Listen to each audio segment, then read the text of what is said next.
Welcome to this episode of the Viking Virtual Resident Historian. It's part of our ongoing cultural enrichment program and our commitment to destination-focused learning. A series that takes you further with unique perspectives and intriguing insights. It analyzes and puts into context important chapters of world history. The Viking Virtual Resident Historian puts history at your fingertips. We hope you'll find this episode enriching. Hello and welcome. My name is Charles Doherty. This is the second of two lectures addressing the glories of Greek civilization. The first lecture in our series is subtitled Society and Institutions. In this second lecture today, we identify the extraordinary role of the individual and his contributions across all endeavors of human creativity. And we have a subtitle, Achievements and Legacy. In recalling our well-meaning school teachers of yore who were trying to impress upon our young minds this idea that ancient Greece was the cradle of civilization. And now we have the opportunity with an adult lens to truly view and hopefully more accurately assess the validity of this memory. And this is our roadmap for navigating our story.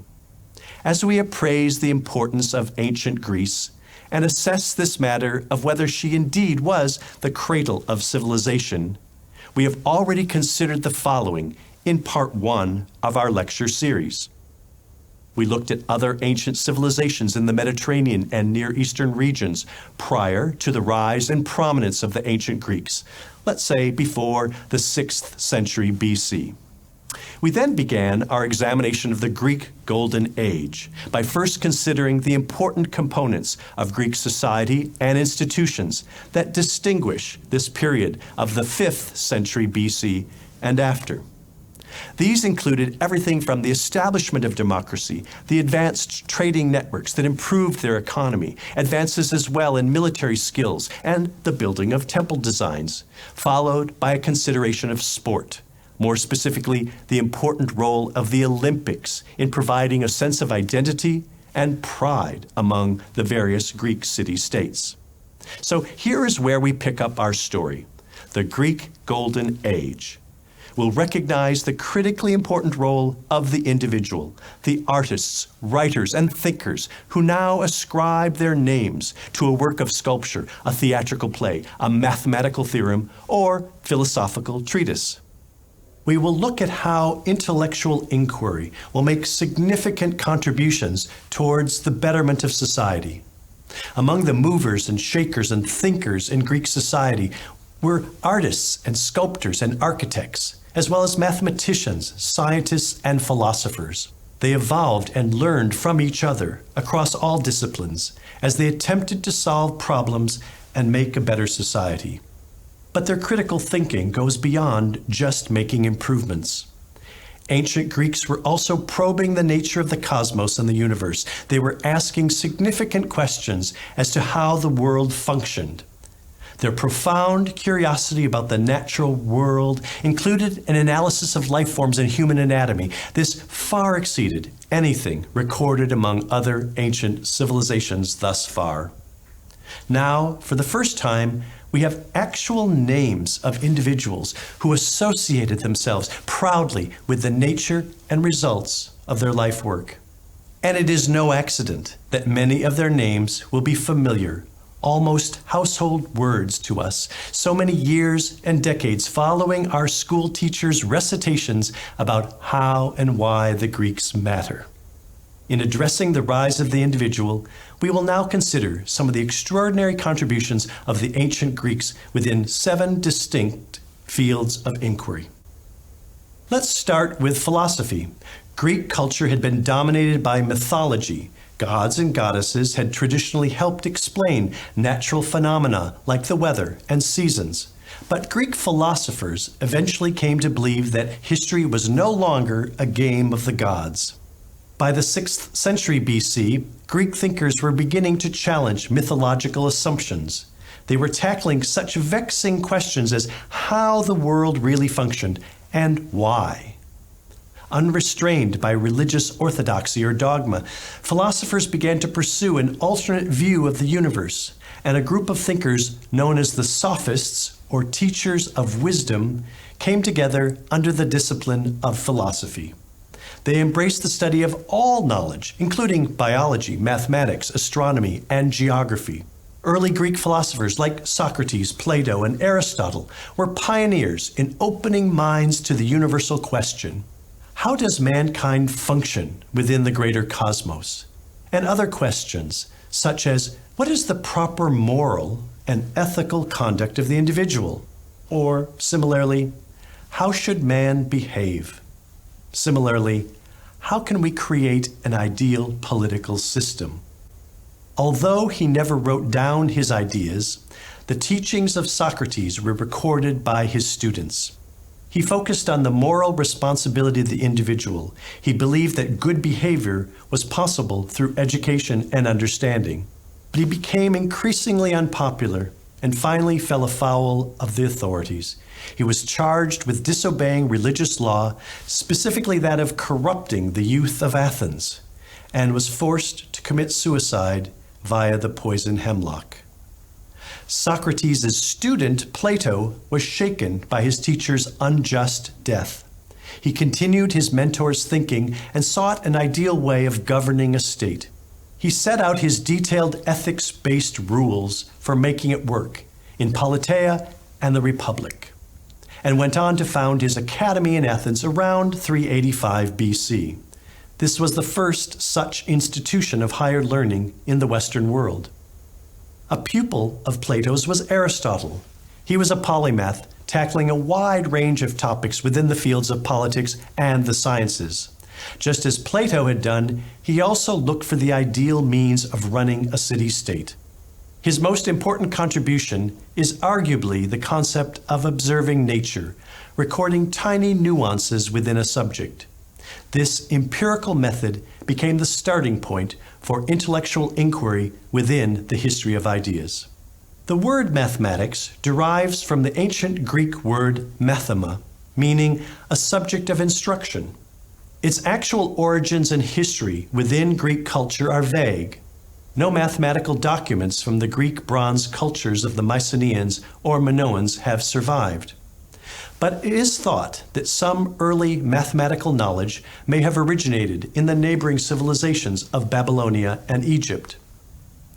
Three key figures in Greek mathematics in particular made great advances in both mathematics and number theory. The first of these is Pythagoras of Samos. Little is known about his personal life. Most details were recorded centuries after his time. We do know, however, that he established a group of followers called the Pythagoreans. They lived and worked communally, owning and sharing property and knowledge. While much of the group's knowledge was credited to Pythagoras, in reality, many of the advances, including his famous theorem, were probably the result of communal work of his group. We also don't know very much about the life of Euclid of Alexandria, not even the years of his birth and death. He is referred to as the father of geometry, and it is he who deduced the first principles of what was known as geometry, principles that have remained in place for 2,000 years. His seminal book, Elements, is a canon of mathematics, exploring both geometry and number theory. It is one of the most influential works in the history of mathematics and was used as a textbook until the early 20th century. Finally, Archimedes of Syracuse was a mathematician, engineer, inventor, and astronomer. His work anticipated modern calculus. Among his mathematic accomplishments were calculating the area of a circle, the surface area and volume of a sphere, and the area under a parabola.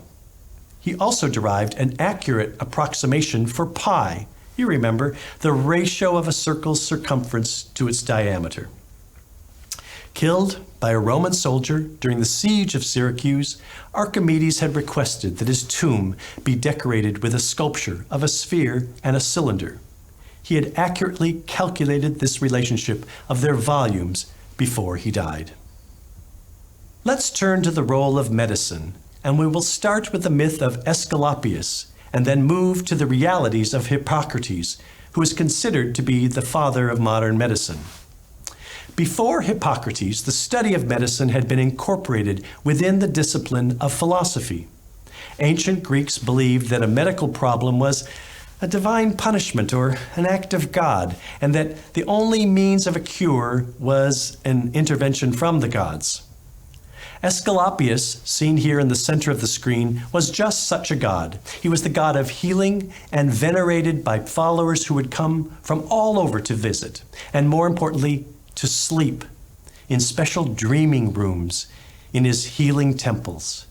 After dreaming of their ailment, patients would recount their dream to a priest. They would then receive a cure based on the priest's interpretation of their dream.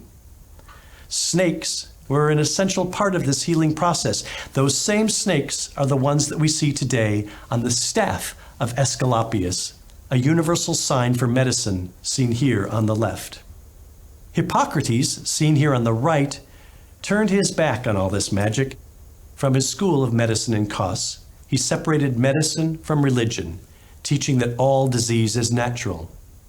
With his students, he wrote the Hippocratic Corpus, a collection of some 60 medical texts in which they make not one single reference to a mystical or supernatural cause or cure of illness. His Hippocratic oath is often paraphrased as "do no harm," and it remains today a seminal code of medical conduct.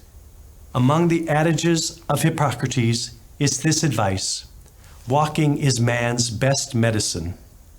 Some 2,500 years may have passed, but this is still dispensed in medical practitioners' offices today.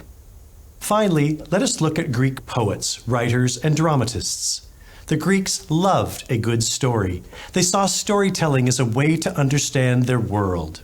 In the Bronze Age, they relied on an oral tradition to perpetuate these stories. This changed, however, with Homer's epic poems, the Iliad and the Odyssey. We don't know that much about him, including exactly when and where he lived. But some scholars even doubt that he was one person, suggesting his work was the product of a group of poets. What we do know is that he brought to life and undoubtedly embellished these oral traditions in his poems about events during and after the Trojan War. They introduce us to heroes, to battles, and to love stories, and they engage us in the great themes of the journeys of war and the journeys of love and despair. Following Homer, most of Greek literary output survives as drama, divided into two principal genres, tragedy and comedy.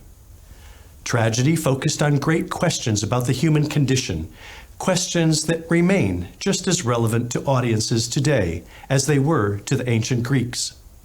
The three master playwrights of tragedy were Aeschylus, Sophocles, and Euripides. First, Aeschylus, regarded as the founder of Greek tragedy, developed the concept of dialogue and introduced more than one performing actor to the stage. After him came Sophocles, further advancing plot development and writing his narrative from the perspective of human characters. He was also the first to introduce stage sets and design. Finally, there is Euripides, whose Medea introduces themes of love, betrayal, and revenge. Turning to comedy, we find characters that are more likely to be drawn from everyday life. Its dialogue often brings to life burning political questions of the day, or perhaps foibles of local celebrities. The humor in such comedies is often of a rude or bawdy nature, and among the most famous of the comedy playwrights is Aristophanes. It is a testament to his skill that humor in his most famous work, Lysistrata, still elicits laughs from an audience today. Along with the temple, the outdoor theater is one of ancient Greece's crowning architectural achievements. The theater at Epidaurus, shown here in the lower right, was begun by the Greeks in the 4th century BC, and it was later expanded during the Roman period to accommodate some 14,000 theatergoers. Many other Greek theaters could hold even up to 20,000. There were special stone seats at the front, available for dignitaries, foreign visitors, or competition judges. However, the majority of the theatergoers sat upon the rows of stone benches. During Periclean times, the Athenian state provided free theater tickets and seats for the poor. Greeks loved sculpture and used statuary and relief carvings for a variety of purposes. Sculpture decorated temples and people's homes. Although much of the Greek sculptural record has been lost to us, some objects have been found in modern times as grave markers, others at excavation or shipwreck sites. Others are known to us through later copies made by the Romans. Generally, sculpture was cast in bronze or carved from limestone or marble. Much of that bronze statuary was later melted down for armaments during times of war, but sandstone or marble versions have survived. And there are two things that surprise many modern viewers about Greek sculpture. First is the realization that Greek sculpture would have been richly painted, as traces of paint survive on some figures. And second is that sometimes glass or colored stones were inserted in the eye orbitals. Each of these colorful additions are in stark contrast to our view of monochromatic, creamy white marble figures today. And in this context, we need to consider the contributions of two noted Greek sculptors. Phidias of the 5th century, who is represented by the examples on the left of the screen, and Praxiteles of the following 4th century BC, whose standing male is on the right. In our discussion of the Olympics, I mentioned the colossal statue of Zeus, housed in the temple there dedicated to him. Destroyed in the 5th century AD, the statue's depiction only survives on ancient coins. And what you see on the screen is a later artist's imagined view from a 16th century engraving. This seated gold and ivory statue, astoundingly 43 feet tall, was so important and so widely documented in Greek literature that it was revered as one of the 7 ancient wonders of the world. Other examples of Phidias's surviving work, however, are seen within the east pediment of the Parthenon, shown in the upper left. This is part of the Elgin marbles residing in the British Museum in London. Here, Phidias has mastered the compositional challenge of relating stories of the gods, but he combines both drama and realism to fit into the severe configuration of an isosceles triangle. The grace, elegance, and natural portrayals of the human form are brought together in an impossibly constraining triangular frame, yet this tight format doesn't appear to interfere with the storytelling. Praxiteles carved the Hermes and infant Dionysus shown here on the right. Note the epitome of the ideal classical male form in what's known as contrapposto, which means one leg engaged, one leg relaxed, and it gives an added air of naturalism and believability. During the classical period, Greek gods become more human. Meanwhile, portrayals of humans become more godlike. Praxiteles, by the way, will also be remembered for creating the first freestanding female nude in the history of art. As in the world of architecture, mathematical ratios will be key in the ideal portrayal of the human form. Over the course of the classical era, ideal proportions for a standing male figure will begin with a ratio of approximately 6 heads tall times the height of the human frame. Some 100 to 150 years later, this ideal proportion will be elongated. This creates an elegant attenuation with the body stretched to 7 or 8 heads tall. In essence, this evolution strives to attain ideal beauty through an understanding of mathematics. And we come back to this. Why is this important? Like all pursuits of the ideal, this continual striving for perfection in sculpture and this attention to detail is applied to all forms of human endeavor and inquiry. As I mentioned earlier, the body of ancient Greek painting has been lost to us as painted surfaces on ephemeral materials or wall surfaces were ravaged by natural disasters, such as floods, mudslides, and earthquakes. Very few have survived. Appearing as architectural decoration on both temples and houses, such frescoed surfaces would have begun during the Archaic period as rather flat, somewhat two-dimensional images. During the Classical era, however, a more realistic depiction emerges, leading the Greeks to become pioneers in using an early form of perspective, a depiction of foreground, middle ground, and background in their painted compositions.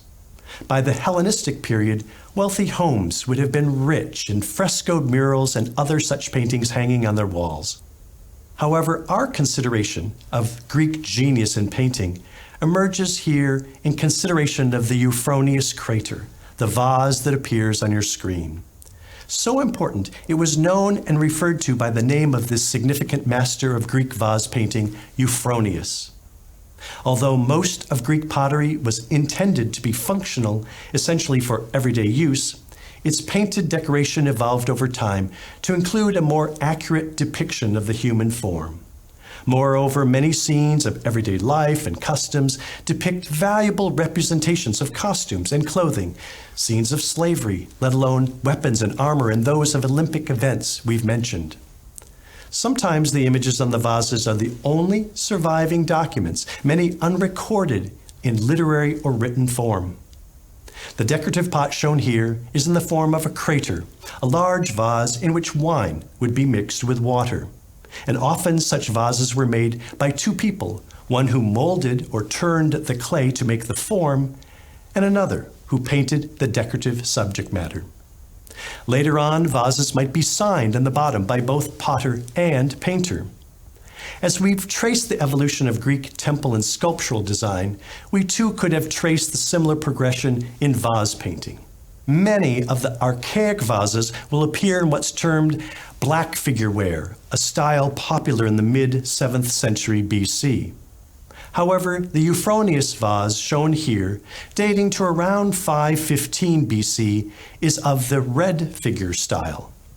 In this alternate decorative style, figures remain in the color of the red terracotta clay, and surrounding them appear the black outlines applied in the form of a black glaze. This early and commanding example of red figure technique is a vase depicting two scenes. On one side, an episode from the Trojan War, depicted on the screen, while on the other side of the crater appears a depiction of the Athenian youth arming themselves for battle. We should ask ourselves the following questions. First, how might this vase come to represent the rise of the individual and the role of Euphronius as master painter? Second, how might we place the vase and the artist into some form of context? And lastly, just why is this vase so important, considered among the finest of all Greek vases of the ancient world? First, it's the only one of some 27 surviving portions of his pottery that is virtually complete. And recall, it is more than 2,500 years old. Second, it is an early and commanding example of red figure technique vase painting. But more significantly, the vase is signed by both the painter Euphronius as well as the potter. Thus, it is probably the earliest known work of art with an artist's name in the entire history of art. Within the sphere of Greek humanism, the role of the individual was to advance to new levels of accomplishment within such a diversity of fields. Now the artist's personal accomplishments reach a new height. Art isn't produced just for religious purposes or royal patronage. Documentation of an artist's name, an early form of signature, provides validation of his artistic achievements, which for millennia previously had been produced anonymously. Euphronius is essentially saying, this is of me, this is by me, this is of my hand, and I'm darn proud of it. In the study of history and the search for primary sources for documentation, historians researching cultures prior to the ancient Greeks have encountered a variety of difficulties. Before the Greeks, the earliest annals of proto-history were compiled haphazardly, often drawn from a king's list or other court documents that were fragmentary at best. Two men will change all that. Herodotus, shown left, often referred to as the father of history, and later Thucydides, shown center, who is sometimes referred to as the father of scientific history. First, Herodotus. He's the first in the ancient world to conduct proper historiography, the study of written history, as opposed to promoting oral history or the oral tradition. His work, titled Histories, was written between the mid to late 5th century BC, or contemporaneous with the building of the Parthenon. A page from this work appears in the upper right, and it offers details of leaders and political issues spanning some 100 years before his time. He discusses, for example, key 6th century BC non-Greek historical figures, such as Darius I of Persia. Moreover, he was among the first to compare historical facts, recognizing a linkage or sequence of events akin to a timeline of history. Note the map in the lower right of the screen, which portrays the known world surrounding the Greeks during the time of Herodotus. It's shown in a mustard color. What's so amazing is what was not known during his lifetime. Yet, in his volume, History Book 1, he manages to foresee, in a most insightful manner, the concept of the rise and fall of empires. And from here, I go to a quotation for you, in which Herodotus states, "I shall go forward with my history, describing equally the greater and lesser cities. For the cities which were formerly great have most of them become insignificant, and such are at present powerful were weak. I shall therefore discourse equally on both, convinced that human happiness never continues long in one stay." An inveterate traveler, he would visit Egypt, as well as the Black Sea and Babylon, conducting research far from Athens. He would interview people and examine documents from other cultures. Thucydides lived later in the century and is often referred to as the father of scientific history. His major work, The History of the Peloponnesian War, is considered one of the first history books written in the late 5th century BC. He has this reputation of scientific investigation because he placed great emphasis on the gathering of evidence through eyewitness accounts. He was known for his early use of cause and effect analysis of the historical facts he gathered. Such was the careful scrutiny of evidence and thoughtful analysis that would underpin so many of the great accomplishments of the ancient Greeks. This lecture has demonstrated how the Greeks managed to create an extraordinary society, different from other ancient Mediterranean and Near Eastern civilizations. We've also highlighted the critical role of individuals who made significant contributions beyond their fields, bettering society for future generations.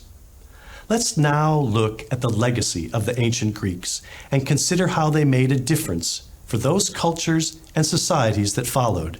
Their imprint upon the arts and architecture and rules of governance across the ages is clearly evident in the history of their conquerors, the Romans, and of the others who followed them centuries later in Europe, North America, and beyond. Rome could never have existed nor thrived as an empire without the Greeks. Many of the early Greek achievements in science and mathematics allowed the Romans to further advance their engineering techniques and skills. We see the result in the creation of tremendous civic structures and roads that allowed for maintenance of their vast empire. Although the basics of concrete were known earlier in the Middle East, it was the Greeks who perfected its formulation through the addition of lime around the year 600 BC. It was the Romans who will first exploit its use in constructing vast civic structures like the Colosseum or the Baths of Caracalla. Such colossal structures, apart from the earlier Egyptian pyramids of cut stone, were largely unknown in the ancient Mediterranean. In addition to structural advances, The Romans furthered Greek architectural design as well. The Pantheon, shown left, borrows directly from a Greek temple design, with its columns across the front surmounted by the triangular pediment. But now the Romans will add a dome. And whereas the Greeks primarily used the Doric and Ionic orders to ornament their capitals atop the columns, the Romans will borrow these along with their own expanded examples of the Greek Corinthian order, used here on the Pantheon. On the Colosseum, the Romans will appropriate and use all three Greek orders. The agora and the early forms of democracy were also fundamental to the later evolution of the Roman Forum and other civic institutions prior to the imperial era. Similarly, Greek influence is apparent across all the arts. Now, the Romans will apply their humans-looking godlike approach for representations of their emperors, now godlike personifications of power and influence.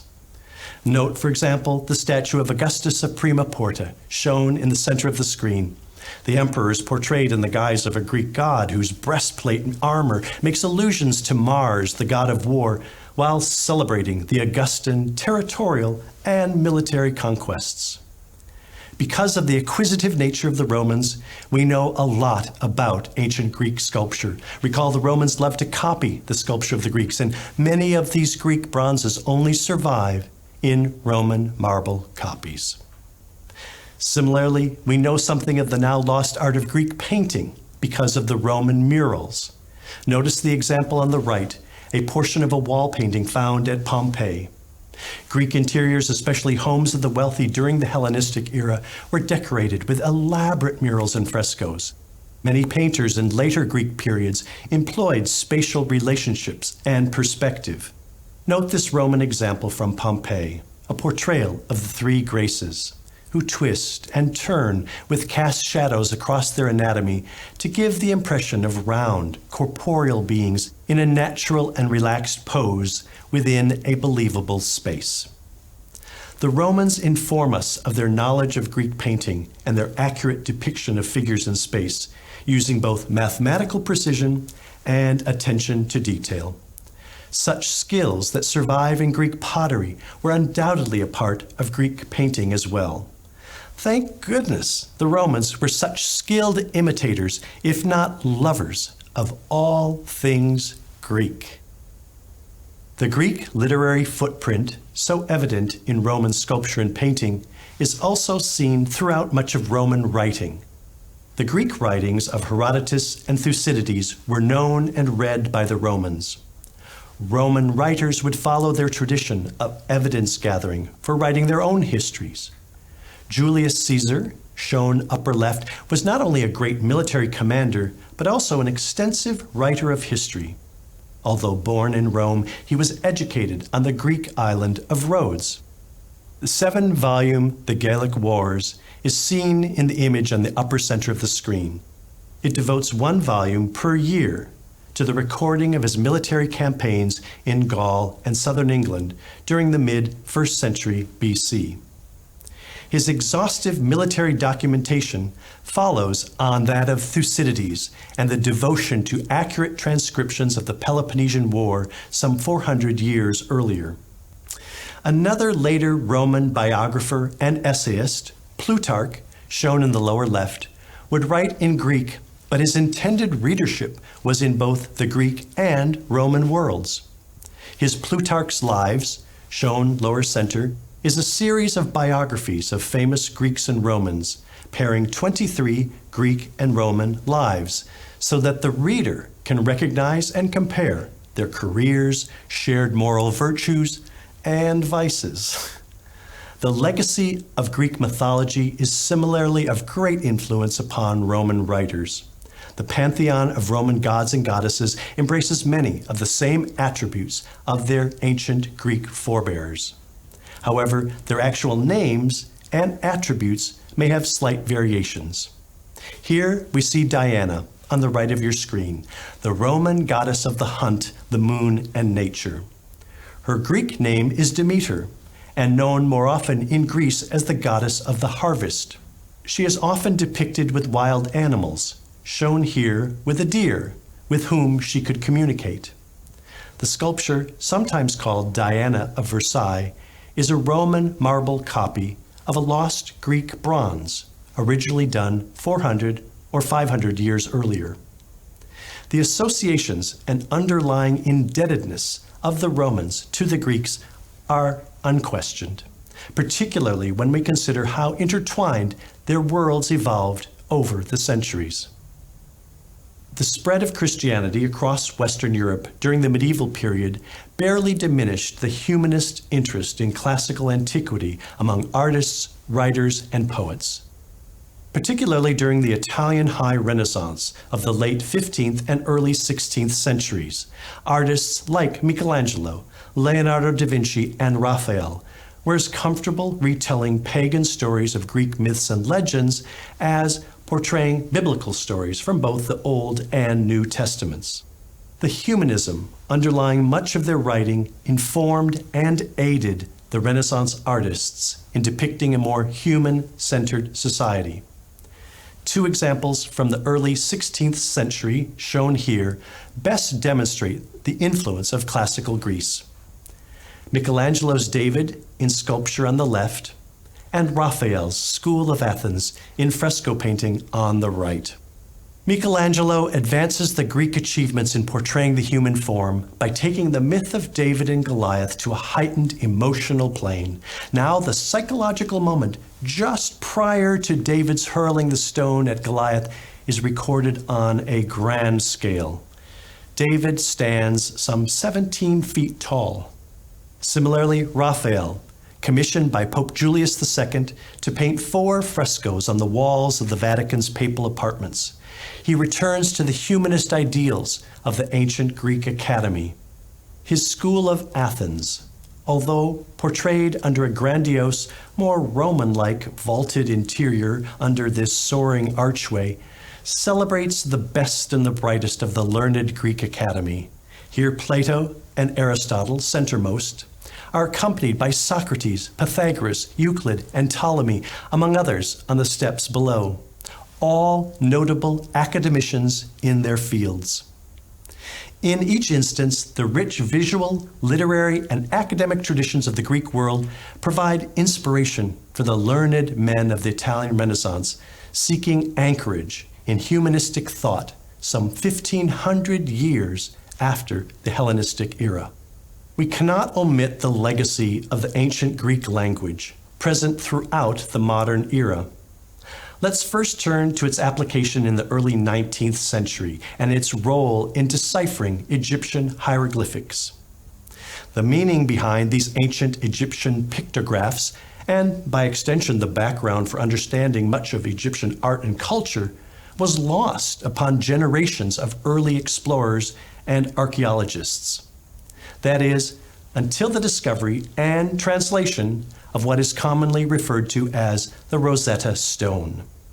The large, inscribed black stele was so named because it was found in Rosetta, a city some 35 miles northeast of Alexandria, and discovered by a French expeditionary soldier in the year 1799. With the British defeat of the French forces there in 1801, it was surrendered by the French to the British and has been housed continuously in the British Museum since 1802. Measuring almost 4 feet high and some 2.5 feet wide, it bears the inscription of a decree issued on behalf of King Ptolemy V in Memphis in the year 196 BC. It explains this decree in 3 different scripts: ancient hieroglyphics in the upper register, Demotic script, a later form of ancient Egyptian script for document writing, in the middle register, and ancient Greek in the lower register. Although the ancient Greek was the first to be translated in 1803, it wasn't until some 19 years later in 1822 that another Frenchman, Jean-François Champollion, announced his success in the full transliteration of the hieroglyphic pictographs. Now, part of the complexity of the task was realizing how the 3 different scripts are written, but as well how they're read.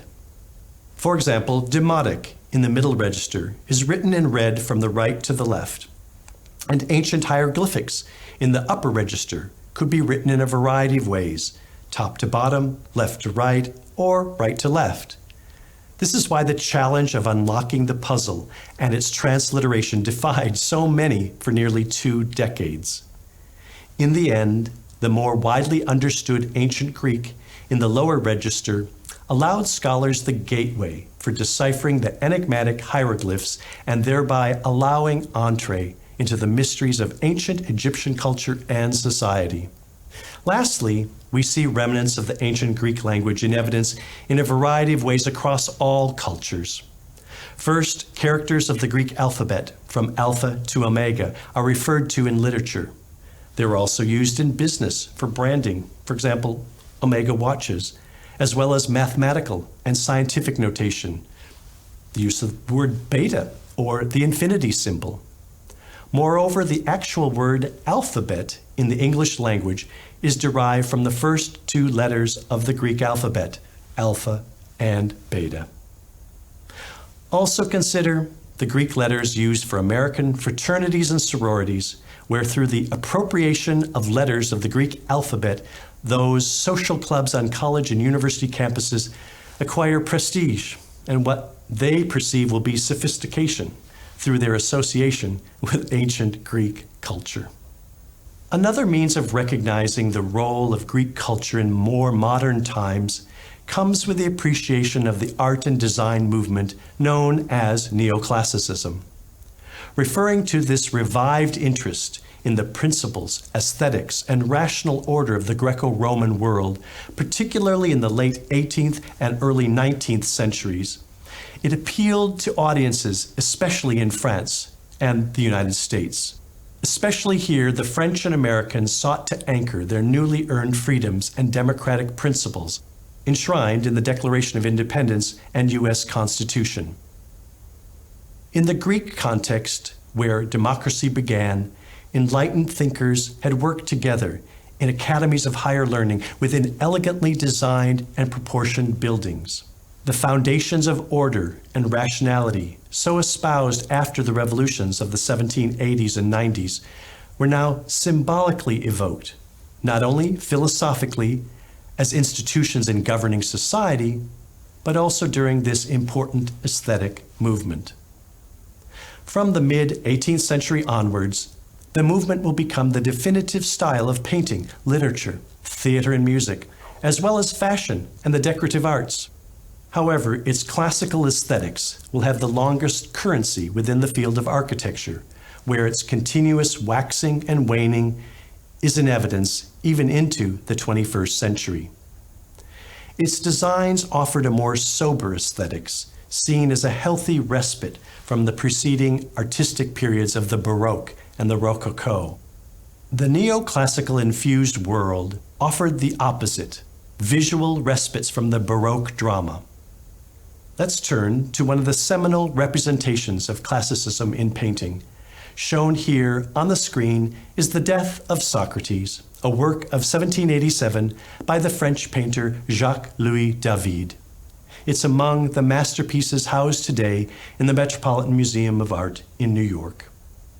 The narrative concerns the elder Socrates having been convicted of corrupting the youth of Athens through the introduction of uncommon gods. In the painting, David portrays the heroic philosopher as an old man, attended by others in this cavernous, almost prison-like dungeon. Although David employs some elements of Baroque painting, the dramatic lighting, and asymmetrical composition, he nevertheless evokes the neoclassical mood of balance, harmony, and reserve underlying Plato's classical text. According to Plato, quote, "On his last day, he appeared both happy in manner and words, as he died nobly and without fear." The heroism and stoicism posed by the old rational philosopher on his deathbed is counterbalanced by the emotional young attendant wearing the orange toga in the foreground. He offers the chalice with hemlock in one hand while using the other to shield his face, seemingly gripped in a silent form of remorse over his role as an unwilling accomplice in the death of this towering figure of Greek philosophy. As mentioned, the influence of neoclassicism is most in evidence in European and North American architecture. The basic components of the Greek temple design were readily borrowed by architects of the 18th and 19th centuries as they turned to Greek design idioms as symbols of strong civic governance overseen by noble patrician landowners. Greece, after all, had become known as the cradle of civilization, and by association, her aesthetics were incorporated into the American idiom as emblematic of the new federal and republican ideals following independence. Moreover, there was a stylistic period within American architecture and design in the mid-19th century actually called the Greek Revival style. This popular design idiom incorporated Greek components not only within both civic and vernacular structures, but also for furnishing American interiors, including designs for furniture, upholstery, mirrors, candlesticks, among other many decorative objects. Turning to the three examples on the screen, many of these easily recognizable to many of you. On the left, the U.S. Capitol, in the center, the U.S. Supreme Court, and on the right, the Parthenon. No, not that one. The one in Nashville, Tennessee. We could identify many Greek design elements appearing within these three examples. For example, skillful proportions, usually of a symmetric design, a porch or steps, creating a pedestal-like appearance, columns with capitals, the Doric, Ionic, and Corinthian orders, friezes and pediments, usually with sculptural relief, and sometimes a portico or colonnade across the front and often surrounding the sides. One can readily see these components in the U.S. Capitol, whose dome, however, owes a bit more to ancient Rome than Athens, and certainly in the design for the U.S. Supreme Court. However, one of the most striking legacies of Greek architecture appears on the far right.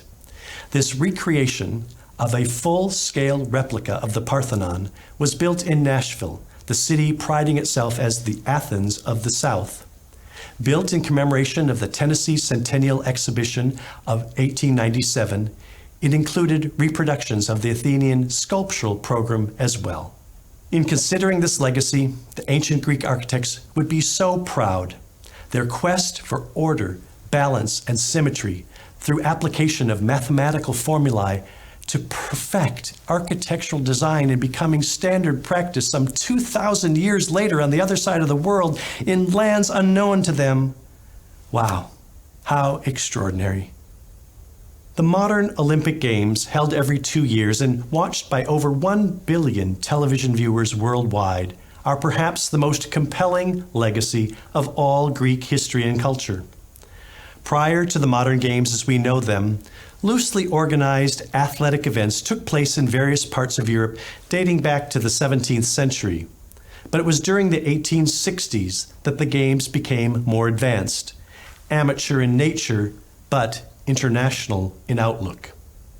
Actual games were held in Greece, once more in Olympia in 1870, when some 30,000 spectators attended, and again in 1875. However, our modern Olympic Games arose from meetings held in June of 1894. This marked the formation of the International Olympic Committee, the IOC, and the first modern Olympiad opened 2 years later in the Pan-Athenaic Stadium in Athens. Among the 1896 participants were athletes from 14 nations. Winners received a silver medal along with an olive branch, harking back to those ancient games. Second-place finishers were awarded a copper one with a laurel branch. Some 10 of the 14 competing nations won medals. Greece, the host nation, won the most with 46. The second Olympics were held in Paris in association with the Paris Exhibition of 1900. Although no formal stadium existed for these games, It was here in Paris in 1900 that women competed for the first time. In 1924, the first winter week of Olympic competition began in Chamonix, in France. The Paralympics had their beginnings following the rehabilitation of Second World War soldiers. Beginning in 1948, these athletes competed as a portion of the Olympics held in London that year. Since 1988, the Seoul Olympics, each host country of the Summer Games, also hosts the Paralympic ones. Today, the Summer Games attract more than 10,000 athletes from more than 200 countries. The Winter Games, however, are a smaller event, attracting around 1/3 as many athletes from just under 1/3 the number of countries. The 5 colors of the Olympic flag, at least one of these colors appears in every flag of every nation, were adopted in 1914. But the flag wasn't flown officially for the first time until the 1920 Antwerp Games. Lastly, at the first modern Olympics of 1896, there were only silver and copper medals. The awarding of the 3 gold, silver, bronze medals as we know them began at the 1904 St. Louis Olympics. So, in considering the true legacy of Greek civilization, we must return to our central question: why is ancient Greece so important? But we might also address a second question as well. As we recall our school teachers of yore, was ancient Greece really the cradle of civilization?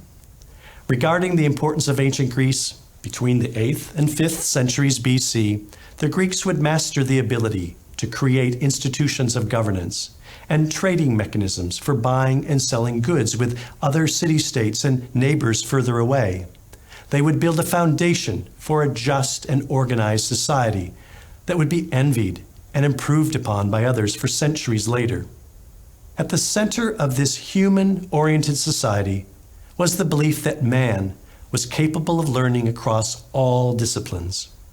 Man was morally and ethically responsible for making changes and continually striving to improve society, leading to the rise of individual accomplishments. Now, so proud of his achievements, the individual ascribes his name to a theorem, a sculpture, a painted vase, or a work of drama for the stage. Greek achievements in architecture, sculpture, painting, literature, and drama, not to mention across all branches of science, mathematics, and philosophy, demonstrate this robust thirst for intellectual inquiry and the rise of the Athens Academy to further promote the advancement of knowledge. Learning is now an esteemed endeavor, and the career of teacher and critical thinker a vaunted profession. Greek ideals of higher learning will inform young Romans, eager to advance in society and allowing them to master new feats of engineering, building structures much larger and more grand than anything the Greeks built, and greatly expanding their own imperial and societal boundaries for centuries after. Moreover, the Greek model for learning will become the model for European universities from the Middle Ages onwards. So all of these factors unquestionably contributed to the advances in Western societies over the centuries that followed. But now, the second question. Was ancient Greece really the cradle of civilization? This is rather an extravagant phrase as we now recognize advances in ancient China and other parts of the world during those centuries prior to enduring the time of the ancient Greeks. So let's paraphrase our school teacher's phrase perhaps another way. Yes, ancient Greece was one of the cradles of civilization. But in the end, Western societies owe so much to the Greek world, and by extension to their Roman imitators, who perpetuated the ideals of Greek art, architecture, culture, and society. Without their eager appropriation for all things Greek, European and later North American societies would neither have evolved nor look the same as they do today. Thank you very much.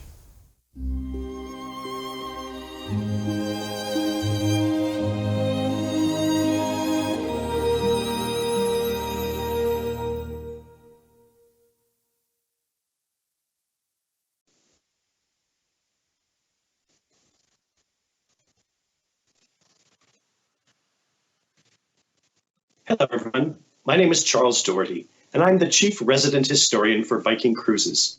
Welcome back. For those of you who are joining us for the first time, and perhaps not familiar with the ocean cruises format, we have a resident historian vessels. So this is unique in the industry and was the brainchild of our chairman, Mr. Torsten Hagen. And with Karina Hagen and our exemplary tech guru named James Prismal in the UK, they've cobbled together this amazing Viking Live TV platform for all of us to see and enjoy the Viking world from the comforts of our home. I should mention, for those of you who were with us last week, this is an experiment of sorts, and we're working out some of the kinks. And we've improved upon the method for your submitting questions and hopefully my being able to answer them from my laptop nearby. And I mentioned, for those of you old enough to know the old I Love Lucy series, that episode with Lucy and Ethel working in the chocolate factory, putting the chocolates into the boxes and everything's going fine with the conveyor belt. And all of a sudden the conveyor belt speeds up and poor Lucy has to resort to, throwing chocolates in her mouth. That's kind of what I felt like last week. I would look over at my computer screen, having answered a question, and I had 25 new questions that had come in. But James has perfected that for us. So I think we're in much better shape. And I do apologize in advance for any of the glitches from last week. But also, thinking about this past week, we're all in this together. And I'm certain some of you have known or experienced pain or difficulties, not only in your own households and your neighborhoods, but at least we can take some sense of hope coming out of Italy, Spain, France, let alone places in your own country, that we're hoping to flatten that curve. And if it's not the reflection of some of the stock markets around the world, it's some of these uplifting stories that are coming out that are keeping all of us going, as I mentioned last week, as public health warriors. Well, last week, I also left you with a little thought at the end about asking yourselves how Greek civilization or Greek culture was taught. And, I said over the dinner table or maybe on Skype or FaceTime with family members, children, grandchildren, kind of thinking about, recalling what and how Greek history was taught. Well, I've taken a page from my own copybook, and this past week, I managed to email my 6th grade teacher, who responded beautifully in telling and filling out some of the stories. My 6th grade class staged a production of Aristophanes' play, The Birds. But I will save those details for the end, about the importance of reaching out and coming together, understanding the importance of history, but also about our own personal histories. So more on that in a bit. But to start off, I also need to mention 2 things about the Greek lectures that you've just watched. First of all, these were some of the first we wrote. I think these 2 on Greek civilization were probably 18 months ago, 2 years ago. And in hindsight, of course, there would be 2 things that I would have added or inserted given what we're all going through. First of all, Hippocrates, who probably is the man of the moment, if there ever was one from Greek history, the father of medicine. He was the first one to purportedly identify influenza. The word influenza is an Italian word from the early 18th century, but he was the one to describe what appear to be the symptoms associated with what we know as influenza. There are a few scholars who believe he may have been describing diphtheria, but we don't need to delve into that. It appears that, the concept of battling influenza has been with us for millennia. The other interesting tidbit is the fact that the word epidemic, who knew 18 months ago, 2 years ago, that this word would be such an important one derived from the Greek language, epi meaning around or surrounding, and demos, the word for people, this idea of something that is engulfing, encapsulating, all aspects of a society. Again, the word epidemic is on our minds, and again, owing to our Greek ancestors. The other important one to mention is the fact that it was an oversight that, it was not an oversight that I kept using male pronouns, talking about men, him, he, all of these sorts of things. The issue came up, a question from Hannah in Oregon last time, asking about the role of women in society. And it really is an important one to spend a few minutes to talk about, because I alluded to the fact that women are, these heroines in so many of the Greek myths, and not to mention Athena as this important patron of the city of Athens, giving us the name of the city. But we need to remember the fact that there were differences from one city-state to the next about everything from local jurisdictions, let alone customs.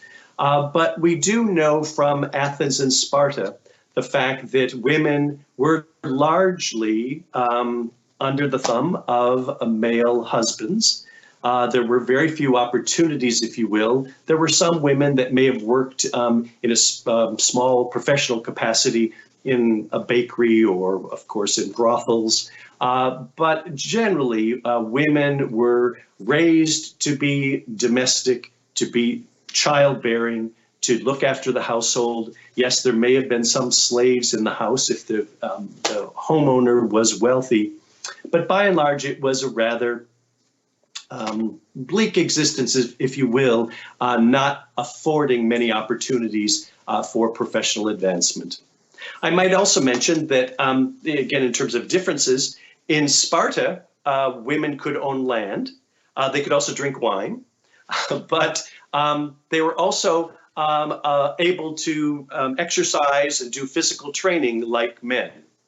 And what's interesting is thinking that that was a bit different than Athens. And remember, in Sparta, the emphasis was on military might and these armies being physically fit, whereas in Athens, it was much more of a naval-centered society. But just again, thinking about women, so girls were limited in education. I mean, educated with emphasis on things like performance and dance and music and these sorts of venues for entertaining. It wasn't about intellectual stimulation or development. Young girls might marry at age 13 or 14, let's just say shortly after puberty, and again, were pretty much relegated to a household, a domestic existence. And I mentioned this, it's kind of an interesting parallel in the fact that somewhat akin to, let's say, conservative Islam today, let's say in Saudi Arabia, women in ancient Greece were not to be seen with men outside the family. Only family males is what I'm trying to say. You were not even to speak a woman's name in public. So it was this very kind of severe, isolating, gender-specific orientation for society. And that doesn't mean that there weren't some women that we know about, I mean, who excelled in various professions. For example, there's Sappho on the Isle of Lesbos, who was a wonderful poet who studied. There's also a physician by the name of Agnodice, who was in Athens. But, these are exceptions, real exceptions to the rule. And it's no accident, of course, that with history in these days written by white men, this is kind of how the stories are told and retold in subsequent generations. Well, again, thinking about the questions, we've had a number of good ones coming in. For example, Connie in Minnesota has asked, is there evidence of the existence of a Trojan horse? Well, many of you are familiar with the idea of this story going back to, remember, Troy is an archaeological site today on the west coast of Turkey.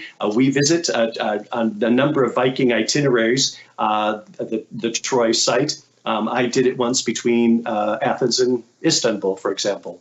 But anyway, the story goes, it was first told by Homer in the Odyssey, and it involved the fact that there was a grueling 10-year battle between the Greeks and the Trojans. And purportedly, the Greek soldiers hid in the large wooden horse and were then able to overcome the Trojans. It makes for a colorful tale, but I'm sorry to say, Connie, it probably is and will always remain a colorful myth. Now, Walt in Houston, Texas has asked, were there living quarters within temples? Great question. It turns out that I in the lectures, I mentioned how Greek architecture was all about the exterior. And again, perfecting the design of that peristyle, the series of columns around the exterior. And again, the siting of the temples on top of a commanding hill in the city-state. Or I mentioned about the one at Sounion, overlooking the expanse of the Aegean. So they were placed to be appreciated, admired, observed from the exterior. And it really wasn't about the interior at all. And recall, there was a one room inside, which is called the cella, from where the celebrated patron deity would have a statue. And I brought in just a little kind of design here. I'm going to kind of lean into, hopefully you can see this a little bit better, just to show you the very basic elemental aspects of a Greek temple prototype, if you will. There's the pronaos that you see at the top, and I put that in yellow, just kind of like a little anteroom to that naos, or the cella that you see at the bottom, which is that central portion which would house that, for example, at the Parthenon, for example, the statue of Athena. So I mention this because in anticipation of our lecture next week, the fact that Rome will change all this and make rooms that in interior spaces for architecture which will have significance and importance. But for Greece, it's all about the exterior. So again, to answer your question, Walt, really there weren't living spaces or quarters inside a Greek temple. Now, thinking about the Golden Age, Jerry in California has asked, how many city-states were there and how large were they? Well, it turns out, great question, there were probably as many as 1,000 city-states by the time of the Golden Age and after. And some of these would have been of varying sizes. And kind of like in not just in the U.S., but in so many countries around the world, you have degrees and emphases of sizes of towns, villages, cities, and that was true as well with ancient Greek polis, as they were called, city-states.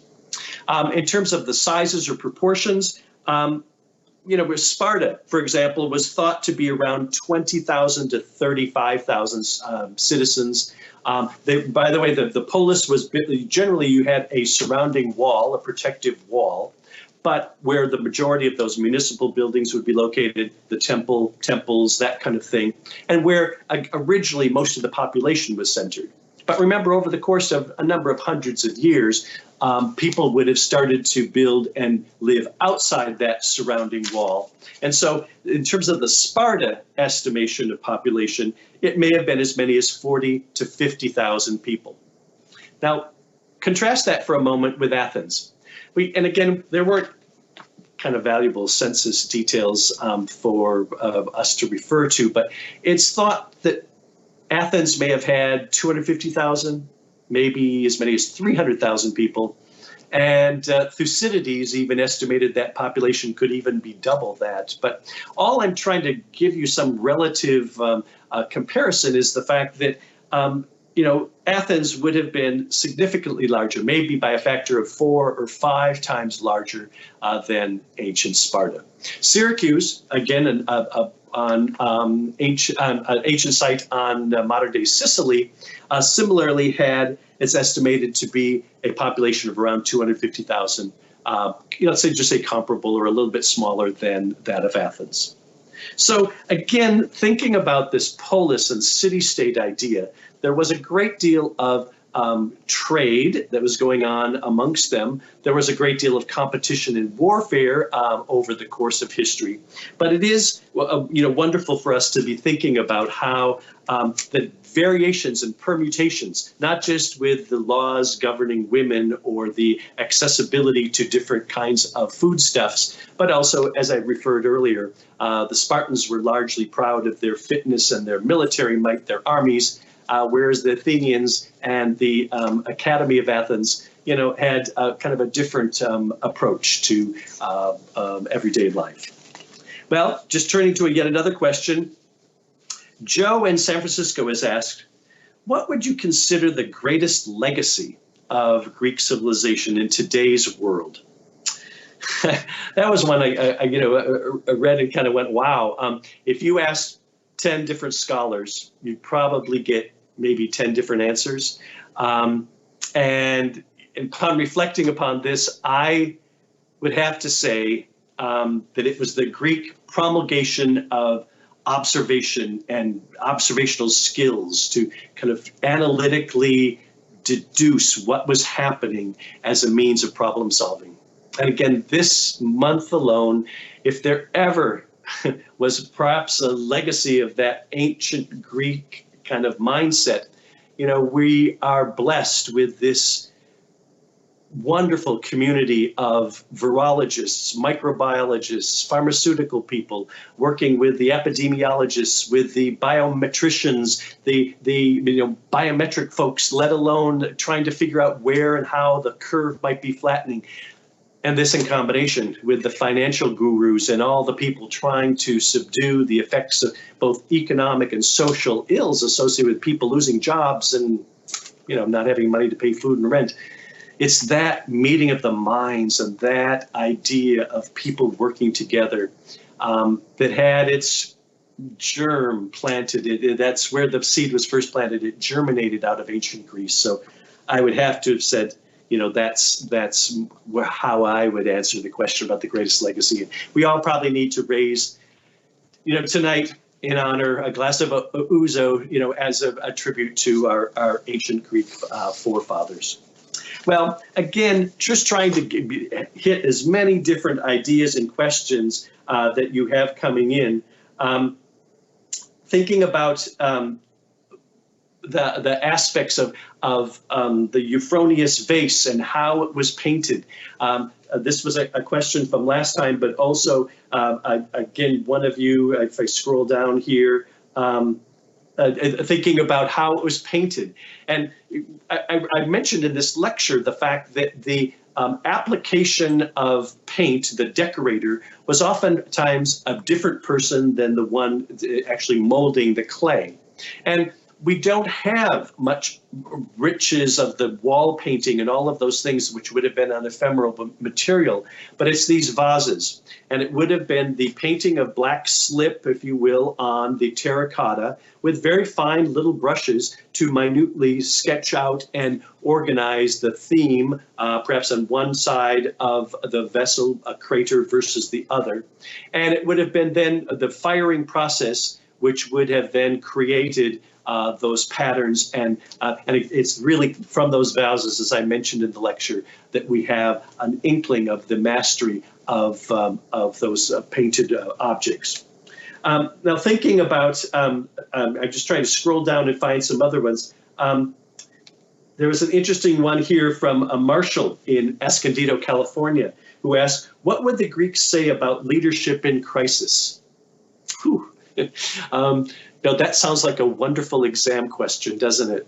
I guess we'd have to say that the leadership in crisis question is really about people who were the movers and shakers, the thinkers, who were probably attesting to that brilliance of trying to look at the empirical, the analytical method of what it is that requires one to get to the other side.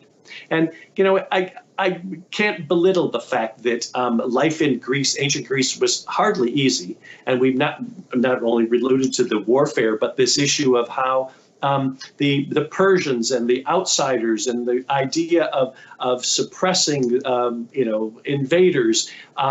There were leaders that emerged, and Pericles is a perfect example of the one whose vision, coming from a military family, who had that leadership component to finally suppress the Persians and as well oversee what became that development, not just of the Parthenon and the Acropolis, but the rebuilding of Athens. And with that came a great deal of pride.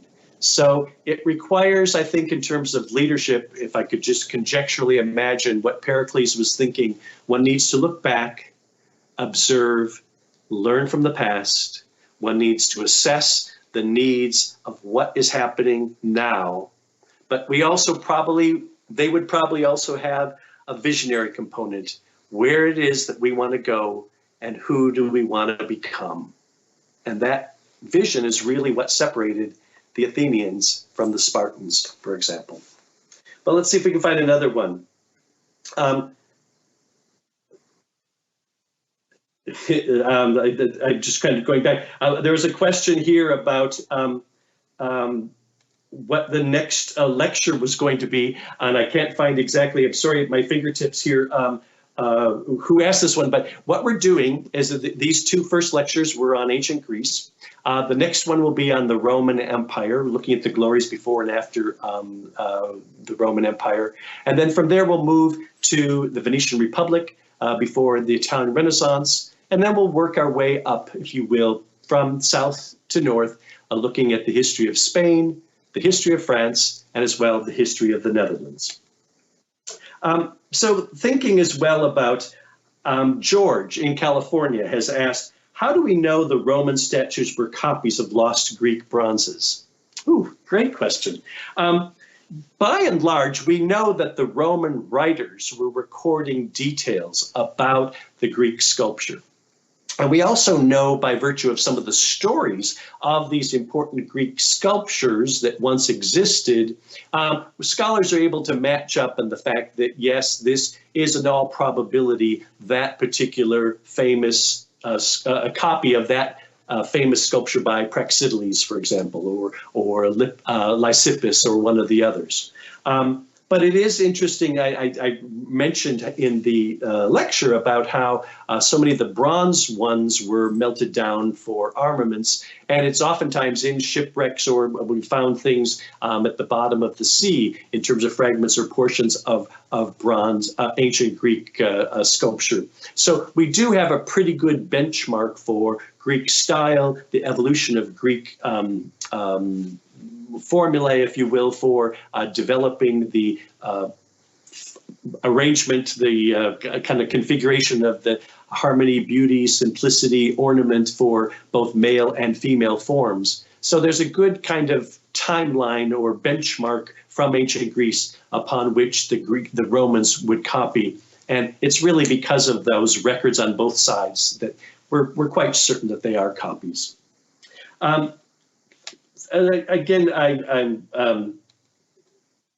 thank you for so many good questions. I gather that many of you are particularly enjoying this series. And I think I'll break away here just to kind of share with you this amazing story from this week. Last time I asked all of us to kind of probe and investigate what we remembered about Greek civilization, how it was taught. And again, trying to assess this idea of, what was the big deal? Why was Greece so important? I mentioned how I reached out to my sixth grade teacher, a man by the name of Thomas Fox. He'll always be Mr. Fox to me, but Tom Fox, who now lives in Iceland. He was quite an amazing young teacher, I believe 26 at the time. This was 1966 at the Odana School in Madison, Wisconsin. And at the first day of class, for example, we were in our desks with a stack full of books, textbooks, and he introduced himself and said, okay, I want you to pick up these books. We're taking them to the storage room. We're not using textbooks. There's too many things to learn that aren't in textbooks. And so we did all of these amazingly creative things. And one of those, my recollection, was of staging a production of Aristophanes' play, The Birds. And I wrote to him asking how he happened to choose this play, and as well how he found a version that would work for children as such. And in this long email, he mentioned about the goal of teaching Greek history in this way was to have children take risks. He wanted them to, have the challenge to interpret and perform. Among others, we performed the play for not only other children, but for parents. And the fact that it was all about, as he said, he chose The Birds because it dealt with humor on topics of God and man, about the language, the story, the themes, which he thought children could relate to. So he went to the public library, got a copy of the play, condensed it into a 20-minute version, kind of digestible for kids, and then managed to, he had read someplace that the Greek chorus performing in a Greek play oftentimes read from a script, and so as kids we didn't have to memorize things. Remember, we were 11 years old.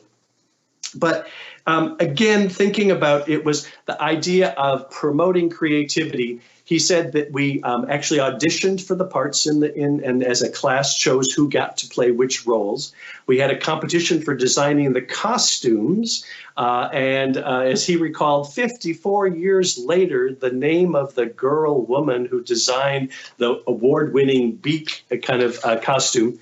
But bless his heart, he even found a photograph that was, I'll kind of zoom in here for you, a photograph from the local newspaper in 1966 showing all of us in the class, 4 kids in the front there sporting various beaks. And there I am on the right-hand side, right there, bespectacled, wearing my beak in my role in Aristophanes' The Birds.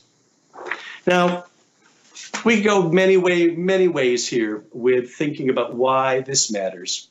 Thinking about history is not just about ancient history. It's not just about learning from the past or trying to get some direction of crime, trying to create a new order in our communities, in our countries, a visionary idea of how to get to the other side. But hopefully with reflection and this unusual situation we happen to be in with trying to stay home more and self-isolate, there's been, I hope, time for reflection and thinking about reaching out to various people. In this instance, my 6th grade teacher. People have been such important mentors in our world, allowing us to become who we became. And thinking as well about how important it is to follow Hippocrates' advice. Remember in the lecture just now about, he said, walking is the best medicine. So, it's not just about being indoors, or it's not just about being isolated. Reach out to others, keep walking, and obviously observe the spatial distances from other people walking dogs or pushing prams or whatever. But, at the end of the day, thinking about the situation we're in, which is so extraordinary, we will get through this, but keep thinking, keep remaining active. Use this Viking live TV platform for exploring so many different things that are sometimes powerful, sometimes just entertaining or enjoyable, but allowing ourselves to keep thinking about who we are as a people, as a society, as a family, and hopefully the Viking family that you've discovered on Viking Live TV will help get us all through this. So, as I said, stay fit, stay indoors as much as possible, but also stay in touch. Hope to see you next time when we take on the Roman Empire. Bye for now.